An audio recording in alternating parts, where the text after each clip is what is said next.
ഇന്ന് ഈ വീഡിയോയിലൂടെ നമ്മൾ പഠിക്കാൻ പോകുന്നത് best average and worst case of sequential search ആണ്. 3 കേസസ് ആണ്. ഒന്ന് ബെസ്റ്റ് കേസ്, ഒന്ന് വേസ്റ്റ് കേസ്, പിന്നൊന്ന് ആവറേജ് കേസ്. എന്താണ് ഈ ബെസ്റ്റ്, വേസ്റ്റ്, ആവറേജ് കേസ് എന്നൊക്കെ പറയുന്നത് അത് നമ്മൾ പഠിക്കും ഈ വീഡിയോയിലൂടെ. ഏത് അൽഗോരിതമാണ് നമ്മൾ അനലൈസ് ചെയ്യാൻ പോകുന്നത്? സീക്വൻഷ്യൽ സെർച്ച് എന്ന് പറയുന്ന അൽഗോരിതം. ഇനി സീക്വൻഷ്യൽ സെർച്ച് എന്ന് പറയുന്നതും ലീനിയർ സെർച്ച് എന്ന് പറയുന്നതും ഒന്ന് തന്നെയാണ്, രണ്ടും സെയിമാണ്. അപ്പോൾ ലീനിയർ സെർച്ച് എങ്ങനെ വർക്ക് ചെയ്യുന്നുവെന്ന് കഴിഞ്ഞ ദിവസം ഞാനൊരു വീഡിയോ ഇട്ട് തന്നിരുന്നു, നിങ്ങൾ കണ്ടു കാണുമെന്ന് വിശ്വസിക്കുന്നു. ഓക്കെ, അപ്പോൾ ലീനിയർ സെർച്ച് എന്താണെന്നും അതെങ്ങനെ വർക്ക് ചെയ്യുന്നുവെന്നും നമ്മൾ ആദ്യമേ അറിഞ്ഞിരിക്കുക. അതിനോടൊപ്പം നമ്മൾ 3 വ്യത്യസ്തമായ കേസുകൾ കൂടി പഠിക്കുന്നതാണ്. ആദ്യം നമുക്ക് ബെസ്റ്റ് കേസ് എന്താണെന്ന് നോക്കാം. ബെസ്റ്റ് കേസ് എന്ന് പറഞ്ഞാൽ minimum number of steps needed to complete the execution. ഒരു പ്രോഗ്രാം അല്ലെങ്കിൽ ഒരു അൽഗോരിതം അതിൻ്റെ എക്സിക്യൂഷൻ തുടങ്ങി അവസാനിക്കുന്നിടം വരെ, ഓക്കെ, ഒരു പ്രോഗ്രാം അല്ലെങ്കിൽ എൻ്റെ അൽഗോരിതം അതിൻ്റെ എക്സിക്യൂഷൻ സ്റ്റാർട്ട് ചെയ്ത് ഫിനിഷ് ചെയ്യുന്നു. ഫിനിഷ് ചെയ്യുമ്പോൾ ഉറപ്പായും അതിനൊരു സൊല്യൂഷൻ കിട്ടുന്നതാണ്. ഒരു അൽഗോരിതത്തിന് അതിൻ്റെ സൊല്യൂഷൻ കണ്ടെത്താനായി മിനിമം അല്ലെങ്കിൽ ഏറ്റവും കുറച്ച് എത്ര സ്റ്റെപ്സ് എക്സിക്യൂട്ട് ചെയ്യേണ്ടി വരുന്നു, കുറഞ്ഞത് എത്ര സ്റ്റെപ്സ് എക്സിക്യൂട്ട് ചെയ്താൽ ഒരു അൽഗോരിതത്തിന് അതിൻ്റെ സൊല്യൂഷൻ കിട്ടുമോ അതിനെയാണ് ആ അൽഗോരിതത്തിൻ്റെ ബെസ്റ്റ് കേസ് എന്ന് പറയുന്നത്. ഒന്നുകൂടെ ആവർത്തിക്കാം. കുറഞ്ഞത് എത്ര സ്റ്റെപ്സ് എക്സിക്യൂട്ട് ചെയ്യുമ്പോഴാണ് ഒരു അൽഗോരിതത്തിന് അതിൻ്റെ സൊല്യൂഷൻ കിട്ടുന്നത്, അതിനെ അതിൻ്റെ ബെസ്റ്റ് കേസ് എന്ന് നമ്മൾ വിളിക്കുന്നു. അപ്പോൾ വേസ്റ്റ് കേസ് എന്താണ്? സിമ്പിൾ. അതേ അൽഗോരിതത്തിന് സൊല്യൂഷൻ കണ്ടെത്താനായി മാക്സിമം എത്ര സ്റ്റെപ്സ് എക്സിക്യൂട്ട് ചെയ്യേണ്ടി വരുന്നു. അപ്പോൾ സൊല്യൂഷൻ കിട്ടാൻ കുറഞ്ഞത് എത്ര സ്റ്റെപ്സ് എക്സിക്യൂട്ട് ചെയ്യണമെന്ന് കണ്ടെത്തിയാൽ അത് ബെസ്റ്റ് കേസ്. അതേ അൽഗോരിതത്തിന് മാക്സിമം എത്ര സ്റ്റെപ്സ് എക്സിക്യൂട്ട് ചെയ്താലാണ് ഒരു സൊല്യൂഷൻ കിട്ടുന്നതെന്ന് വെച്ചാൽ അതാണ് അതിൻ്റെ worst case. So we can say worst case എന്ന് പറയുന്നത് maximum number of steps needed for an algorithm to get a solution. ഇനി ആവറേജ് കേസ് എന്താ? ബെസ്റ്റിനും വേസ്റ്റിനും ഇടയിൽ നിൽക്കുന്നതാണ് ആവറേജ്. ആവറേജ് ആയിട്ട് എത്ര സ്റ്റെപ്സ് എക്സിക്യൂട്ട് ചെയ്താൽ ഒരു പ്രോഗ്രാമിന് അതിൻ്റെ ഔട്ട്പുട്ട് കിട്ടും, അതാണ് ആവറേജ് കേസ്. അപ്പോൾ 3 വ്യത്യസ്തമായ കേസുകളാണ് നമ്മൾ ഇന്ന് ഈ വീഡിയോയിലൂടെ പരിചയപ്പെടാൻ പോകുന്നത്. അതിനായി നമ്മൾ എടുക്കുന്ന അൽഗോരിതം സീക്വൻഷ്യൽ സെർച്ച് എന്ന് പറയുന്ന ഒരു അൽഗോരിതമാണ്. അതിനെ ലീനിയർ സെർച്ച് എന്നും വിളിക്കാറുണ്ട്. ഇതെന്ന് പറയുന്ന ഒരു അൺസോർട്ടഡ് അല്ലെങ്കിൽ ഒരു അൺസോർട്ടഡ് അറേ നമുക്ക് തരുന്നു, അല്ലെങ്കിൽ കുറേ ലിസ്റ്റ് ഓഫ് എലമെൻറ്റ്സ് നമുക്ക് തരുന്നു. ഈ ലിസ്റ്റ് ഓഫ് എലമെൻറ്റ്സിനകത്ത് നമ്മളൊരു പർട്ടിക്കുലർ എലമെൻറ്റ് ഇതിലുണ്ടോ ഇല്ലയോ എന്ന് സെർച്ച് ചെയ്യാൻ പോകുക. Consider an array. നമ്മളൊരു അറേ കൺസിഡർ ചെയ്യുന്നു, അതിൽ 5 എലമെൻറ്റുകളാണ് ഉള്ളത്. 4, 7, 12, 3 and 1. അറേയുടെ പൊസിഷൻസ് ഇവിടെ മാർക്ക് ചെയ്തിട്ടുണ്ട്. 1, 2, 3, 4, 5. അപ്പോൾ അറേയുടെ ഓരോ പൊസിഷൻസിലും ഓരോ എലമെൻറ്റുകളാണ് ഇരിക്കുന്നത്. ഈ അറേയിൽ 3 എന്ന് പറയുന്നൊരു എലമെൻറ്റ് ഉണ്ടോ ഇല്ലയോ എന്നാണ് ഞാൻ സെർച്ച് ചെയ്യാൻ പോകുന്നത്. ഓക്കെ, അപ്പോൾ ഇതെൻ്റെ സെർച്ച് എലമെൻറ്റാണ്. 3 എന്ന് പറയുന്ന എലമെൻറ്റ് ഈ അറയിൽ ഉണ്ടോ എന്നാണ് ഞാൻ കണ്ടെത്താൻ പോകുന്നത്. ലീനിയർ സെർച്ച് ആയതുകൊണ്ട് തന്നെ സെർച്ച് അറയുടെ ഫസ്റ്റ് പൊസിഷനിൽ നിന്നാണ് സ്റ്റാർട്ട് ചെയ്യുന്നത്. അപ്പോൾ ആദ്യം 3 എന്ന് പറയുന്ന ഈ എലമെൻറ്റ് അറയുടെ ഫസ്റ്റ് പൊസിഷനിലുണ്ടോ എന്ന് നമ്മൾ നോക്കും. ഫസ്റ്റ് പൊസിഷനിൽ ഇങ്ങനെ ഒരു എലമെൻറ്റിനെ കണ്ടെത്താൻ സാധിച്ചില്ലെങ്കിൽ മാത്രം സെക്കൻഡ് പൊസിഷനിലേക്ക് നോക്കും. സെക്കൻഡ് പൊസിഷനിലും എലമെൻറ്റിനെ കണ്ടെത്താൻ സാധിച്ചില്ലെങ്കിൽ തേർഡ് പൊസിഷനിൽ നോക്കും. അവിടെ നിന്നും കിട്ടിയില്ലെങ്കിൽ തൊട്ടടുത്ത പൊസിഷനിൽ നോക്കും. അപ്പോൾ നമുക്ക് എലമെൻറ്റ് കിട്ടി. എപ്പോഴാണോ സെർച്ച് ചെയ്യുന്ന എലമെൻറ്റ് അറയിൽ കണ്ടെത്താൻ സാധിക്കുന്നത് ആ മൊമെൻറ്റിൽ എക്സിക്യൂഷൻ സ്റ്റോപ്പ് ചെയ്തിട്ട് നമ്മൾ അതിൻ്റെ പൊസിഷനാണ് റിട്ടേൺ ചെയ്യുന്നത്. അതായത് 4 എന്നായിരിക്കും റിട്ടേൺ ചെയ്യുന്നത്. ഇത് ഇൻഡിക്കേറ്റ് ചെയ്യുന്നത് അറയുടെ 4th പൊസിഷനിലാണ് ഞാൻ സെർച്ച് ചെയ്ത എലമെൻ്റ് എനിക്ക് കണ്ടെത്താൻ സാധിച്ചത്. അപ്പോൾ വളരെ സിമ്പിളാണ്. ഫസ്റ്റ് പൊസിഷൻ മുതലേ സെർച്ചിങ് സ്റ്റാർട്ട് ചെയ്യുന്നതാണ്. 1 by 1 ആയിട്ട് അറേയുടെ ഓരോ പൊസിഷനും സെർച്ച് ചെയ്യും. നമ്മൾ നോക്കുന്ന ഈ എലമെൻറ്റ് അറയിലുണ്ടോ ഇല്ലയോ എന്നാണ് നോക്കുന്നത്. ഓരോ പൊസിഷൻസും 1 by 1 ആയിട്ട് സെർച്ച് ചെയ്ത് എപ്പോഴാണോ സെർച്ച് ചെയ്ത എലമെൻറ്റ് നമുക്ക് കിട്ടുന്നത് അപ്പോൾ കിട്ടിയ ലൊക്കേഷനാണ് അല്ലെങ്കിൽ അറേയുടെ പൊസിഷനാണ് നമ്മൾ റിട്ടേൺ ചെയ്യുന്നത്. ഒരു പക്ഷേ സെർച്ച് ചെയ്യുമ്പോൾ നമുക്ക് എലമെൻറ്റ് കിട്ടിയില്ല എന്ന് കരുതുക. അങ്ങനെയാണെങ്കിൽ 0 റിട്ടേൺ ചെയ്യും. ഓക്കെ, 0 അല്ലെങ്കിൽ -1 എന്നായിരിക്കും റിട്ടേൺ ചെയ്യുക. ഇപ്പോൾ അറേ പൊസിഷൻ 1ൽ സ്റ്റാർട്ട് ചെയ്തത് കൊണ്ട് നമുക്ക് വേണമെങ്കിൽ 0 റിട്ടേൺ ചെയ്യാം. അറേ പൊസിഷൻ 0ൽ നമ്മൾ സ്റ്റാർട്ട് ചെയ്താൽ നമുക്ക് പറയാം -1 ആണ് റിട്ടേൺ ചെയ്യുന്നതെന്ന്. ഓക്കെ, അപ്പോൾ ഇതാണ് ലീനിയർ സെർച്ച് എന്ന് പറയുന്ന അൽഗോരിതം. നമ്മൾ അറേയുടെ ഓരോ പൊസിഷൻസും 1 by 1 ആയി സെർച്ച് ചെയ്ത് എലമെൻ്റ് ഉണ്ടോ ഇല്ലയോ എന്ന് കണ്ടെത്താൻ ശ്രമിക്കുകയാണ്. അപ്പോൾ സീക്വൻഷ്യൽ സെർച്ച് അല്ലെങ്കിൽ ലീനിയർ സെർച്ച് എന്താണെന്ന് മനസ്സിലായോ? ഓക്കെ, ശരി. ഇനി ഈ സെർച്ച് അൽഗോരിതത്തിൽ നമ്മൾ ബെസ്റ്റ് കേസ് എന്താണെന്നാണ് ആദ്യം പറയാൻ പോകുന്നത്. അപ്പോൾ ഞാൻ അടുത്ത് പറയാൻ പോകുന്നു best case of linear search. Okay, അതേ അറേ ഒന്ന് കൺസിഡർ ചെയ്യാം. ബെസ്റ്റ് കേസാണ് ഞാൻ പറയാൻ പോകുന്നത്. ഡെഫിനിഷൻ ഒന്നുകൂടെ ഓർമ്മിപ്പിക്കാം. ബെസ്റ്റ് കേസ് എന്തായിരുന്നു? സൊല്യൂഷൻ കിട്ടണമെങ്കിൽ കുറഞ്ഞത് എത്ര സ്റ്റേറ്റ്മെൻറ്റ്സ് ഞാൻ എക്സിക്യൂട്ട് ചെയ്യണം, എത്ര തവണ ഞാനിവിടെ ആക്ഷൻസ് പെർഫോം ചെയ്യണം. ഇവിടെ നമ്മൾ പെർഫോം ചെയ്യുന്ന ആക്ഷൻ കമ്പാരിസൺ ആണ്. എന്താണ് കമ്പയർ ചെയ്യുന്നത്? സെർച്ച് ചെയ്യപ്പെടേണ്ട എലമെൻറ്റ് അറേയിലെ ഏത് പൊസിഷനിലാണ് എന്നാണ് നമ്മൾ സെർച്ച് ചെയ്യുന്നത് അല്ലെങ്കിൽ കമ്പയർ ചെയ്യുന്നത്. അപ്പോൾ ആദ്യം ഫസ്റ്റ് പൊസിഷനിലെ എലമെൻറ്റുമായിട്ട് കമ്പയർ ചെയ്യും, പിന്നെ സെക്കൻഡ് പൊസിഷനിലെ എലമെൻറ്റുമായിട്ട് കമ്പയർ ചെയ്യും, പിന്നെ തേർഡ് പൊസിഷനിലെ എലമെൻറ്റുമായിട്ട് കമ്പയർ ചെയ്യും. ഇങ്ങനെ പൊയ്ക്കൊണ്ടേയിരിക്കും. അപ്പോൾ നമ്മൾ പെർഫോം ചെയ്യുന്ന ഓപ്പറേഷൻ എന്ന് പറയുന്നത് കമ്പാരിസൺ ഓപ്പറേഷനാണ്. ഓക്കെ, അപ്പോൾ കുറഞ്ഞത് എത്ര തവണ കമ്പാരിസൺ നടത്തിയാൽ എനിക്കൊരു സൊല്യൂഷൻ കിട്ടും? നോക്കിക്കേ, എനിക്ക് സെർച്ച് ചെയ്യേണ്ട എലമെൻറ്റ് 4 ആയിരുന്നു, ശരിയല്ലേ? സെർച്ച് ചെയ്യപ്പെടേണ്ട എലമെൻറ്റ് 4 ആണ്. 4 എന്ന് പറയുന്ന എലമെൻറ്റ് അറേയുടെ ഏത് പൊസിഷനിലായിരിക്കുന്നത്? ഫസ്റ്റ് പൊസിഷനിലാണ് ഇരിക്കുന്നത്. അപ്പോൾ നമ്മൾ ഏറ്റവും കുറച്ച് സ്റ്റേറ്റ്മെൻറ്റ്സ് എക്സിക്യൂട്ട് ചെയ്യുകയും വേണം, സൊല്യൂഷൻ കിട്ടുകയും വേണം. സപ്പോസ് അറേയുടെ സെക്കൻഡ് പൊസിഷനിലാണ് എലമെൻ്റ് ഉണ്ടായിരുന്നത്. ഞാൻ സെർച്ച് ചെയ്യാൻ ആഗ്രഹിക്കുന്ന എലമെൻറ്റ് അറേയുടെ സെക്കൻഡ് പൊസിഷനിൽ ആയിരുന്നു ഉള്ളതെങ്കിൽ ഞാൻ എത്ര തവണ അറേയിൽ കമ്പാരിസൺ നടത്തേണ്ടി വന്നേനെ? ഇവിടെ നോക്കേണ്ടി വന്നേനെ, അവിടെ കിട്ടാതെ വരുമ്പോൾ ഇവിടെ നോക്കേണ്ടി വന്നേനെ. അപ്പോൾ ഞാൻ 2 times കമ്പാരിസൺ പെർഫോം ചെയ്യേണ്ടി വന്നേനെ, അല്ലേ? ഇനി അതല്ല, അറേയുടെ തേർഡ് പൊസിഷനിലായിരുന്നു എലമെൻറ്റ് ഉണ്ടായിരുന്നത് എന്ന് കരുതുക. അങ്ങനെയെങ്കിൽ എത്ര തവണ ഞാൻ കമ്പയർ ചെയ്യേണ്ടി വന്നേനെ? ആദ്യം ഇവിടെ ഒരു കമ്പാരിസൺ നടത്തും, അപ്പോൾ എനിക്ക് കിട്ടത്തില്ല. 2 ഇവിടെ ഒരു കമ്പാരിസൺ നടത്തും, അപ്പോഴും കിട്ടത്തില്ല. 3ാമത് നടത്തുമ്പോഴായിരിക്കും നമുക്ക് സെർച്ച് എലമെൻറ്റ് കിട്ടുക. അപ്പം ഓരോ അറേ പൊസിഷൻസ് മുൻപോട്ട് പോകുന്നതിനനുസരിച്ച് കമ്പാരിസൺസിൻ്റെ എണ്ണം കൂടിക്കൊണ്ടേയിരിക്കുന്നു. മിനിമം കമ്പാരിസൺ നടത്താൻ വേണം, സൊല്യൂഷൻ കിട്ടുവാൻ വേണമെങ്കിൽ ആ അറേ എലമെൻ്റ് എവിടെ കാണണം? ഫസ്റ്റ് പൊസിഷനിൽ തന്നെ ഉണ്ടെങ്കിൽ മാത്രമേ നമുക്ക് എന്ത് ചെയ്യാൻ പറ്റൂ? മിനിമം കമ്പാരിസൺസിൽ നമുക്ക് എലമെൻറ്റിനെ കണ്ടെത്താൻ സാധിക്കത്തുള്ളൂ. അപ്പോൾ best case of linear search എന്ന് പറയുന്നത് the element to be searched is in the first position of the array. ഒന്നുകൂടെ പറയാം, സെർച്ച് ചെയ്യപ്പെടേണ്ട എലമെൻറ്റ് അറേയുടെ ഫസ്റ്റ് പൊസിഷനിലാകുന്ന ഒരവസ്ഥ. അങ്ങനെ വന്നാൽ ആദ്യത്തെ കമ്പാരിസണിൽ തന്നെ എനിക്ക് ഔട്ട്പുട്ട് കിട്ടും അല്ലെങ്കിൽ സൊല്യൂഷൻ കിട്ടും. ഞാൻ പറയുന്നത് ശ്രദ്ധിച്ച് കേൾക്കണം. മിനിമം എത്ര സ്റ്റെപ്സ് എക്സിക്യൂട്ട് ചെയ്താൽ എനിക്ക് ഔട്ട്പുട്ട് കിട്ടും എന്നായിരുന്നു എൻ്റെ ചോദ്യം. പെർഫോം ചെയ്യുന്നത് ലീനിയർ സെർച്ചാണ്. ലീനിയർ സെർച്ചിൽ അറേയുടെ ഓരോ പൊസിഷൻസും 1 by 1 സെർച്ച് ചെയ്ത് എലമെൻ്റ് ഉണ്ടോ ഇല്ലയോ എന്നാണ് നമ്മൾ നോക്കുന്നത്. അപ്പോൾ ഓരോ ഓപ്പറേഷൻസിനും നമ്മൾ പെർഫോം ചെയ്യുന്ന കമ്പാരിസണാണ്. ഓരോ പൊസിഷനിലെ എലമെൻറ്റുകളുമായി നമ്മൾ കമ്പയർ ചെയ്യുന്നു കിട്ടുന്നിടം വരെ. അപ്പം ഏറ്റവും കുറഞ്ഞത് എത്ര തവണ കമ്പയർ ചെയ്താൽ എനിക്ക് എലമെൻറ്റ് കിട്ടും? കുറഞ്ഞത് ഒരു തവണയെങ്കിലും കമ്പയർ ചെയ്താലേ എനിക്ക് സൊല്യൂഷൻ കിട്ടുകയുള്ളൂ. ഫസ്റ്റ് കമ്പാരിസണിൽ തന്നെ സൊല്യൂഷൻ കിട്ടണമെങ്കിൽ ഞാൻ സെർച്ച് ചെയ്യുന്ന എലമെൻറ്റ് അറേയുടെ ഫസ്റ്റ് പൊസിഷനിൽ തന്നെ ഉണ്ടാവണം. അപ്പോൾ ഇതാണ് എന്ത്?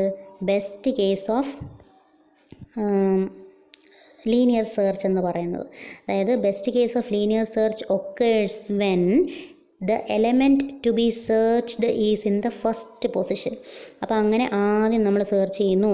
എക്സ് എന്ന് പറയുന്ന എലമെൻറ്റ് ഫസ്റ്റ് പൊസിഷനിലുണ്ടോ? ഉണ്ട്. എലമെൻറ്റിനെ കണ്ടെത്തിയത് കൊണ്ട് നമ്മൾ അൽഗോരിതത്തിൽ നിന്ന് ക്വിറ്റ് ചെയ്യുന്നു. 1 എന്ന പൊസിഷൻ റിട്ടേൺ ചെയ്യുന്നു. Element is found at position 1 എന്നാണ് അർത്ഥം. അപ്പോൾ കുറഞ്ഞത് ഒരു തവണ ഞാൻ എക്സിക്യൂട്ട് ചെയ്തത് കൊണ്ടാണ് എനിക്ക് ഔട്ട്പുട്ട് കിട്ടിയത്. ഒരു തവണ പോലും എക്സിക്യൂട്ട് ചെയ്യാതെ, അല്ലാതെ ഒരു തവണ പോലും കമ്പയർ ചെയ്യാതെ നമുക്ക് ഔട്ട്പുട്ട് കിട്ടില്ല. ഒരു സൊല്യൂഷൻ കിട്ടണമെങ്കിൽ കുറഞ്ഞത് ഒരു തവണയെങ്കിലും നമ്മൾ കമ്പയർ ചെയ്തിരിക്കണം. അതാണ് ഇവിടെ പെർഫോം ചെയ്തിരിക്കുന്നത്.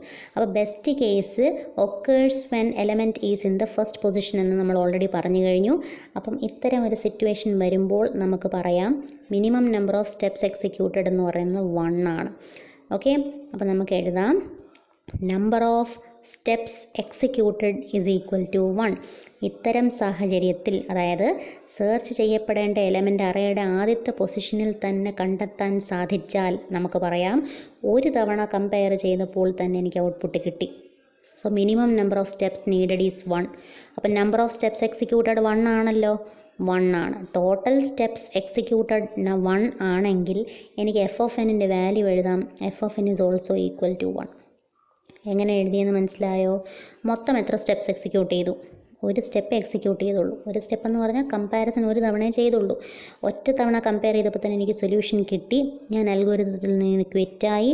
Total number of steps executed 1 ആയതുകൊണ്ട് എഫ് ഓഫ് എന്നിൻ്റെ വാല്യൂ 1 ആയിട്ട് അസൈൻ ചെയ്തു. ഇത് ഇൻഡിക്കേറ്റ് ചെയ്യുന്നത് total number of steps executed 1 ആണ് എന്നാണ്. ഓക്കെ, അപ്പോൾ എഫ് ഓഫ് എന്നിൻ്റെ വാല്യൂ 1 ആണെങ്കിൽ കോംപ്ലക്സിറ്റി നമുക്ക് എങ്ങനെ കണ്ടുപിടിക്കാം? കോംപ്ലക്സിറ്റി നമ്മൾ നേരത്തെ പറഞ്ഞു, ഇതൊരു കോൺസ്റ്റൻറ്റ് വാല്യൂ ആണ് നമ്മൾ അസൈൻ ചെയ്തിരിക്കുന്നത്, ഒരു കോൺസ്റ്റൻറ്റ് വാല്യൂ ആണ്. അപ്പോൾ അതിൻ്റെ മീനിങ് ഫങ്ഷൻ കോൺസ്റ്റൻ്റ് ആണെങ്കിൽ complexity big O of n ആണ്. അപ്പോൾ നമ്മൾ എഴുതുന്നു therefore best case complexity is big O of 1. എങ്ങനെയാണ് കിട്ടിയെന്നുള്ളതാണ് നമ്മൾ പഠിച്ചത്. അപ്പോൾ ഓർക്കുക, സീക്വൻഷ്യൽ സെർച്ച് എന്താണെന്ന് നമ്മൾ അറിഞ്ഞിരിക്കണം. സീക്വൻഷ്യൽ സെർച്ചിൽ കുറഞ്ഞത് എത്ര തവണ കമ്പയർ ചെയ്താൽ എനിക്കൊരു ഔട്ട്പുട്ട് കിട്ടും? സിമ്പിൾ, ഒരു തവണയെങ്കിലും കമ്പയർ ചെയ്തെങ്കിലേ ഔട്ട്പുട്ട് കിട്ടുകയുള്ളൂ. ബെസ്റ്റ് കേസ് എപ്പോഴാണ് ഒക്കർ ചെയ്യുന്നതെന്ന് ചോദിച്ചാൽ എലമെൻറ്റ് സെർച്ച് ചെയ്യുന്ന എലമെൻറ്റ് അറേയുടെ ആദ്യത്തെ പൊസിഷനിൽ തന്നെ കണ്ടെത്താൻ സാധിക്കുമ്പോഴാണ് ബെസ്റ്റ് കേസ് സംഭവിക്കുന്നത്. അങ്ങനെ വരുമ്പോൾ total number of steps executed 1 ആവുകയും ഈ 1 എന്ന് പറയുന്ന വാല്യൂ എഫ് ഓഫ് എന്നിലേക്ക് അസൈൻ ചെയ്യപ്പെടുകയും ചെയ്യുന്നു. ടോട്ടൽ നമ്പർ ഓഫ് സ്റ്റെപ്സ് 1 ആയതുകൊണ്ടും അതൊരു കോൺസ്റ്റൻ്റ് ആയതുകൊണ്ടും കോംപ്ലക്സിറ്റി ബിഗ് O ഓഫ് 1 ആണെന്ന് നമുക്ക് പറയാം. അടുത്ത് നമ്മൾ പറയാൻ പോകുന്നത് ഇതേ അൽഗോരിതത്തിൻ്റെ വേഴ്സ്റ്റ് കേസ് കോംപ്ലക്സിറ്റിയാണ്. സീക്വൻഷ്യൽ സെർച്ചിൻ്റെ വേഴ്സ്റ്റ് കേസ് കോംപ്ലക്സിറ്റി എപ്പോൾ സംഭവിക്കുന്നു എന്നാണ് ചോദ്യം. വേഴ്സ്റ്റ് കേസ് കോംപ്ലക്സിറ്റി സംഭവിക്കുന്ന 2 സാഹചര്യങ്ങളാണ് ഉള്ളത്. ഒന്ന്, സെർച്ച് ചെയ്യപ്പെടേണ്ട എലമെൻറ്റ് അറേയുടെ ലാസ്റ്റ് പൊസിഷനിലാണ് എങ്കിൽ.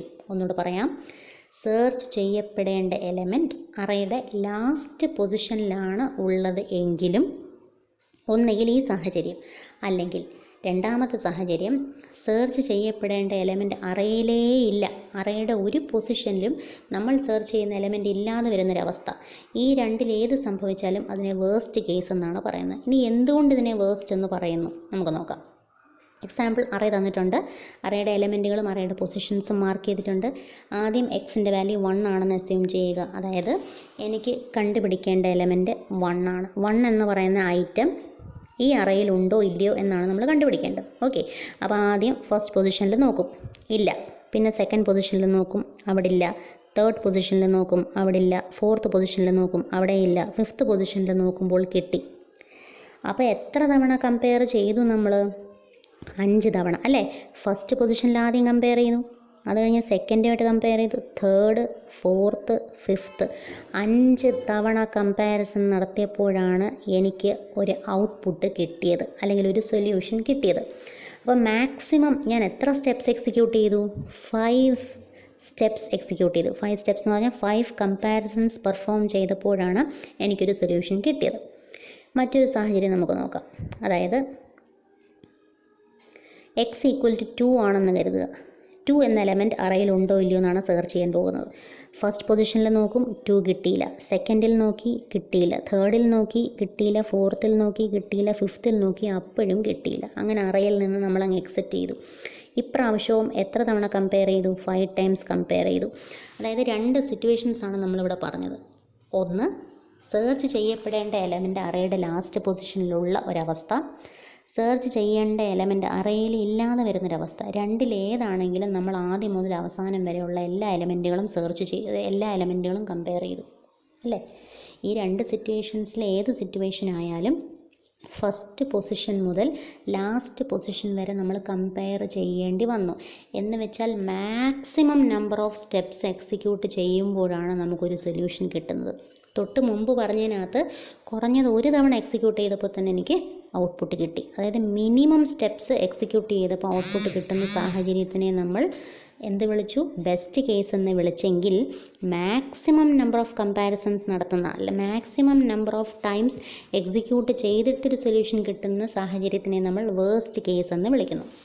Worst case occurs in two situations: when either the element is in the last position of the array or the element is not at all present in the array. Okay, അപ്പോൾ ഇതാണ് രണ്ട് സാഹചര്യങ്ങൾ. ഇനി ഇത്തരം സിറ്റുവേഷൻസിൽ നമുക്ക് എങ്ങനെയാണ് complexity കണ്ടെത്താൻ സാധിക്കുന്നത്? രണ്ടിലേതാണേലും നമ്മൾ പെർഫോം ചെയ്ത ടോട്ടൽ കമ്പാരിസൺസിനെ നമുക്ക് ഇങ്ങനെ എഴുതാം: total number of steps executed is equal to 5. Generalise ചെയ്ത് പറയുകയാണെങ്കിൽ ആദ്യത്തെ ലൊക്കേഷൻ മുതൽ അവസാനത്തെ ലൊക്കേഷൻ വരെയും സെർച്ച് ചെയ്യേണ്ടി വന്നു സൊല്യൂഷൻ കണ്ടെത്താനായി, അല്ലേ? അപ്പോൾ ആദ്യം മുതൽ അവസാനം എന്ന് പറഞ്ഞാൽ സപ്പോസ് അറേയിൽ n എലമെൻറ്റുകളാണ് ഉള്ളതെങ്കിൽ നമുക്ക് പറയാം total number of steps executed equal to n. എന്തുകൊണ്ട് n എന്ന് പറഞ്ഞു? മൊത്തം n എലമെൻസാണ് ഉള്ളത്. അവസാനം വരെയും സെർച്ച് ചെയ്തെങ്കിലേ എലമെൻ്റ് ഉണ്ടോ ഇല്ലയോ എന്ന് പറയാൻ പറ്റുകയുള്ളൂ. സോ ജനറലൈസ് ചെയ്ത് നമുക്ക് പറയാം total number of steps executed is equal to n എന്ന്. അങ്ങനെ ടോട്ടൽ സ്റ്റെപ്സ് n ആയതുകൊണ്ട് എനിക്ക് എന്തെഴുതാം? F of n is equal to n എന്ന് എഴുതാം. ഇതിൻ്റെ അർത്ഥം ടോട്ടൽ സ്റ്റെപ്സ് എക്സിക്യൂട്ടഡ് n ആണ്. ഇനി ഇത് ഒരു ലീനിയർ ഫംഗ്ഷനാണ്, n-ൻ്റെ പവർ 1 ആണ്. അതുകൊണ്ട് കോംപ്ലക്സിറ്റി എന്താണ്? ബിഗ് O ഓഫ് n ആണ്. അങ്ങനെ നമ്മൾ ബെസ്റ്റ് കേസിൻ്റെ കോംപ്ലക്സിറ്റി കണ്ടുപിടിച്ചു ബിഗ് O ഓഫ് 1ഉം വേസ്റ്റ് കേസിൻ്റെ കോംപ്ലക്സിറ്റി കണ്ടുപിടിച്ചു ബിഗ് O ഓഫ് n. അടുത്ത നമുക്ക് ആവറേജ് കേസ് കോംപ്ലക്സിറ്റി കൂടി ഒന്ന് കണ്ടുപിടിക്കാം. അതായത് സെയിം സീക്വൻഷ്യൽ അറേ അല്ലെങ്കിൽ ലീനിയർ സെർച്ചാണ് പെർഫോം ചെയ്യാൻ പോകുന്നത്. ഈ സീക്വൻഷ്യൽ സെർച്ച് അല്ലെങ്കിൽ ലീനിയർ സെർച്ചിൽ ആവറേജ് കേസ് സംഭവിക്കുക എന്ന് പറഞ്ഞാൽ അറേയുടെ ഏത് പൊസിഷനിൽ വേണമെങ്കിലും എലമെൻറ്റിനെ കണ്ടെത്താം. ഒന്നുകിൽ അത് ഫസ്റ്റ് പൊസിഷനിലാവാം, അല്ലെങ്കിൽ സെക്കൻഡിലാവാം, അല്ലെങ്കിൽ തേർഡിലാവാം, അല്ലെങ്കിൽ എവിടെ വേണേലും ആവാം. നമുക്ക് പെർഫെക്റ്റായിട്ട് പറയാൻ പറ്റില്ല ഫസ്റ്റിലോ ലാസ്റ്റിലോ ആണെന്ന് പറയാൻ പറ്റില്ല. ഫസ്റ്റിലാണെങ്കിൽ ബെസ്റ്റ് കേസും ലാസ്റ്റിലാണെങ്കിൽ വേസ്റ്റ് കേസുമാണ്. അങ്ങനെ ഫസ്റ്റെന്നോ ലാസ്റ്റെന്നോ അല്ല, എവിടെ വേണേലും ആകാം എന്ന സാഹചര്യം വന്നാൽ അതിനെ ആവറേജ് കേസ് എന്നാണ് പറയുന്നത്. എക്സാമ്പിൾ, കണ്ടുപിടിക്കേണ്ട എലമെൻറ്റ് 12 ആണെങ്കിൽ ഫസ്റ്റിൽ സെർച്ച് ചെയ്തു കിട്ടിയില്ല, സെക്കൻഡിൽ സെർച്ച് ചെയ്തു കിട്ടിയില്ല, തേർഡിൽ സെർച്ച് ചെയ്തപ്പോഴാണ് കിട്ടിയത്. ഓക്കെ, അപ്പോൾ ഓരോ തവണയും നമ്മൾ കൊടുക്കുന്ന ഇൻപുട്ടിനനുസരിച്ച് പൊസിഷൻ മാറി മാറി വരുന്നു. എവിടെയാണ് കിട്ടാൻ പോകുന്നത് നമുക്ക് പ്രിഡിക്റ്റ് ചെയ്യാനും സാധിക്കില്ല.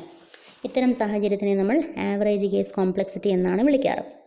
നമുക്കതിൻ്റെ കോംപ്ലക്സിറ്റി കണ്ടുപിടിക്കാൻ വേണ്ടി ഇങ്ങനെ എഴുതാം: probability of finding the element at the first position. അതായത് സെർച്ച് ചെയ്യുമ്പോൾ തന്നെ ആദ്യത്തെ പൊസിഷനിൽ തന്നെ എലമെൻറ്റിനെ കണ്ടെത്താനുള്ള സാധ്യത, അതാണ് പ്രോബബിലിറ്റി. അത് എന്താണ്? 1/n ആണ്. ഇതിൻ്റെ അർത്ഥം ടോട്ടൽ പൊസിഷൻസ് n ആണ്. അതിൽ ഫസ്റ്റ് പൊസിഷനിൽ തന്നെ എലമെൻറ്റിനെ കണ്ടെത്താനുള്ള പ്രോബബിലിറ്റിയെ എനിക്ക് 1/n എന്ന് എഴുതാം. എന്ന് പറഞ്ഞാൽ getting the element in the first position out of total positions. ആകെ ഉണ്ടായിരുന്ന എല്ലാ പൊസിഷനിലും ആദ്യത്തെ പൊസിഷനിൽ തന്നെ എലമെൻറ്റിനെ കിട്ടാനുള്ള സാധ്യതയാണ് 1/n എന്ന് എഴുതുന്നത്.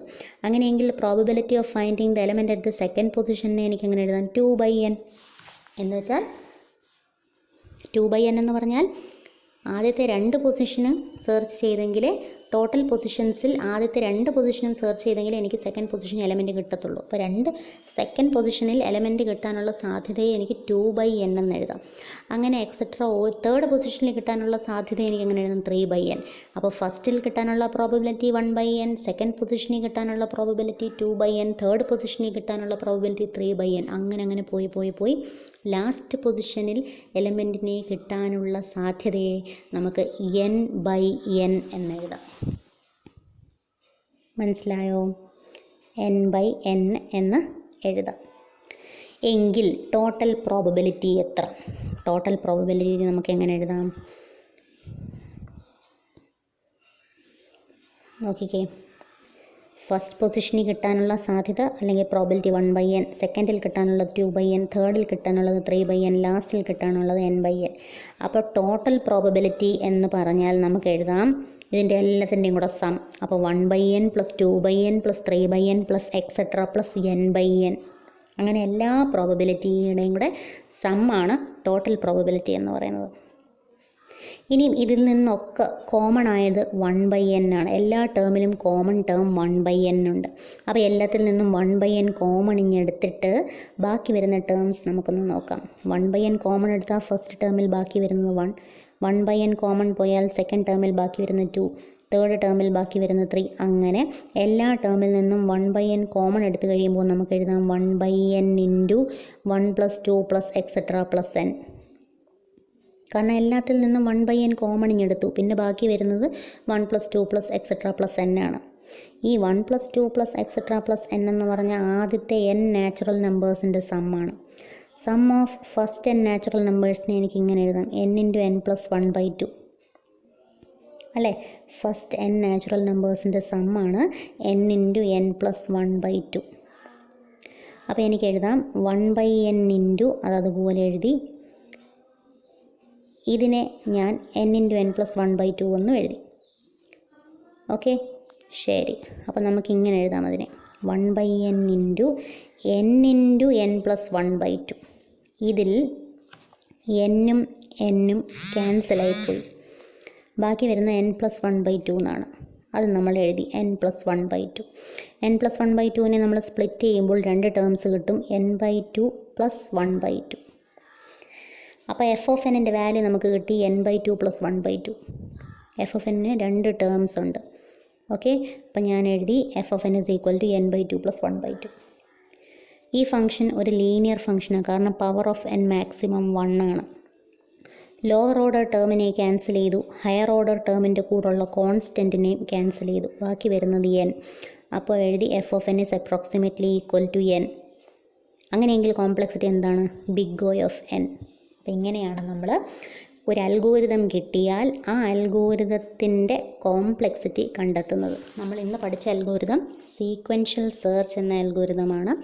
ആ അൽഗോരിതത്തിൻ്റെ ബെസ്റ്റ് കേസ് എങ്ങനെയാണ്, എപ്പോൾ സംഭവിക്കുന്നു, അതിൻ്റെ കോംപ്ലക്സിറ്റി ബിഗ് O ഓഫ് 1 എങ്ങനെ വരുന്നു, വേഴ്സ്റ്റ് കേസ് എപ്പോൾ സംഭവിക്കുന്നു, complexity big O of n എങ്ങനെ വരുന്നു, ആവറേജ് കേസ് എപ്പോൾ സംഭവിക്കുന്നു, ആവറേജ് കേസിൻ്റെ complexity big O of n കിട്ടുന്നു. അങ്ങനെ ഒരു അൽഗോരിതത്തിൻ്റെ 3 വ്യത്യസ്ത സാഹചര്യങ്ങൾ മനസ്സിലാക്കുകയും ഓരോ സാഹചര്യത്തിൽ അതിൻ്റെ കോംപ്ലക്സിറ്റി എത്രയാണെന്ന് കണ്ടെത്തുകയും ചെയ്തു. ഇതുപോലെ നമുക്ക് കുറേ അൽഗോരിതങ്ങൾ പഠിക്കാനുണ്ട്. ഓരോ അൽഗോരിതത്തിൻ്റെയും ഇതേപോലെ നമ്മൾ സ്റ്റെപ്പ് കൗണ്ട് കണ്ടുപിടിച്ചിട്ട് അതിലൂടെ കോംപ്ലക്സിറ്റി കണ്ടുപിടിക്കുന്നതാണ്. ആദ്യം നമ്മൾ ഏത് അൽഗോരിതം കിട്ടിയാലും ആദ്യം കണ്ടുപിടിക്കേണ്ടത് സ്റ്റെപ്പ് കൗണ്ടാണ്. സ്റ്റെപ്പ് കൗണ്ട് കിട്ടിയ ശേഷമാണ് അസിംപ്റ്റോട്ടിക് കോംപ്ലക്സിറ്റി ഉപയോഗിച്ചിട്ട് അതിൻ്റെ കോംപ്ലക്സിറ്റി കണ്ടുപിടിക്കുകയും ബിഗ് O നൊട്ടേഷൻ ഉപയോഗിച്ച് അതിനെ റെപ്രസെൻറ്റ് ചെയ്യുകയും ചെയ്യുന്നത്. ക്ലിയർ ആയോ? ഓക്കെ.